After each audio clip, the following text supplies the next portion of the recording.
In the rise of the Second Industrial Revolution during the late 19th century, America was experiencing a transformation from living an agrarian, rural lifestyle to an industrialized urban one.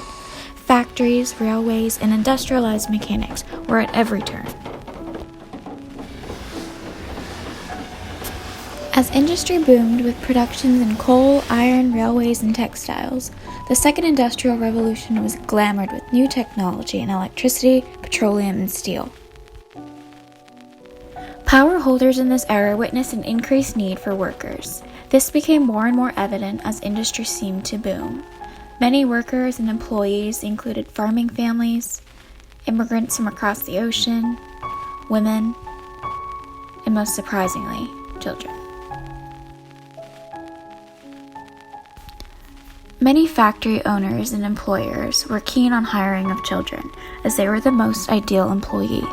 Children were paid less likely to strike regarding work conditions, and were capable of completing tasks that did not require the strength of men.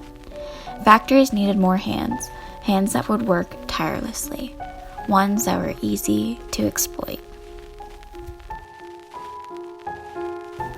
With the commonplace of child labor amongst a variety of work occupations, the exploitations, conditions, and limitations ever increased for children. This began the rise of reform against the use of child labor. In 1904, progressive reformers founded the NCLC, or the National Child Labor Committee, which was chartered by Congress in 1907.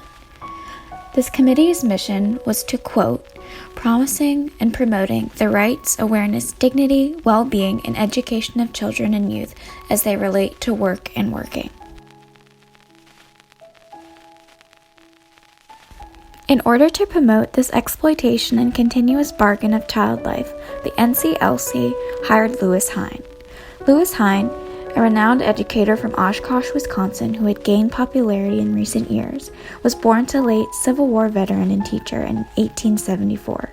As his father died when he was a child, Lewis was forced to work for his family.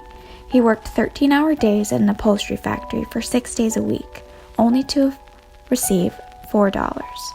Hine had recognized firsthand the exploitations of young workers. Hired as a photographer by the National Child Labor Committee, Lewis Hine photographed conditions and children who worked in mines, factories, streets, and elsewhere. From 1908 to 1924, his reports fueled opinions and inspired to enact national child labor legislation, reform against the use of children in work. In an industry that seemed to be motivated by wealth, glamour, and technology, there was an exploited life to pay for its costs. The Second Industrial Revolution created an enterprise of exploitation and seized a generation of childhoods from many of its workers.